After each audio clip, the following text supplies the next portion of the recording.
At 3:30, we got UNLV start off its season with a win, traveling to number 2 Michigan, which also started its season off with a win. UNLV likely loses playoff contention right here.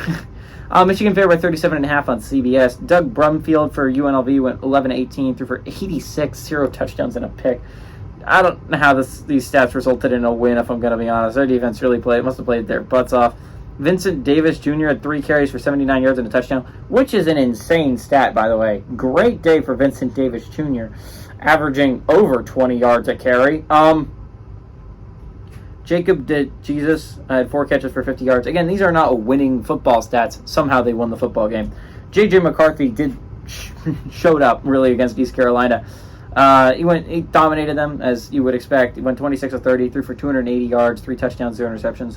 Blake Corum on the ground had a solid day, if unspectacular, averaged 7.3 yards per carry, 10 carries for 73 and a touchdown. Roman Wilson through the air had 6 catches for 78 and 3 touchdowns. Michigan leads the series all-time 1-0. They played in 2015, and Michigan won 2018, 28-7. So, obviously, UNLV did not play super great football last week. They just won the football game. Michigan played really good football and won their football game. Not only won it, but dominated East Carolina.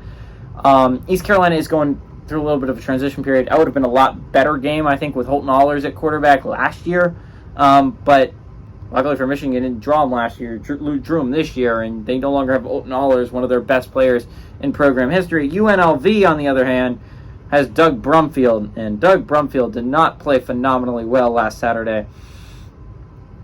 UNLV did not look like a great football team that's going to win a whole bunch of football games this year. They definitely aren't going to win this one. Michigan had the 3-game suspension, but they're 3 cupcakes. No one cares for Michigan. That's why they did the suspension for 3 games. If it was 4 games, they would have lost him from Minnesota. They don't want to lose him from Minnesota. Minnesota's a team that could possibly beat them. Obviously, they're not going to do that. And the NCAA just let him get away with it. So, I mean, if it works. UNLV is not a good football team. Michigan is. Michigan should be contending for a title this year. I expect UNLV to get blown out in this one. Give me Michigan to win and cover the 37.5 point spread.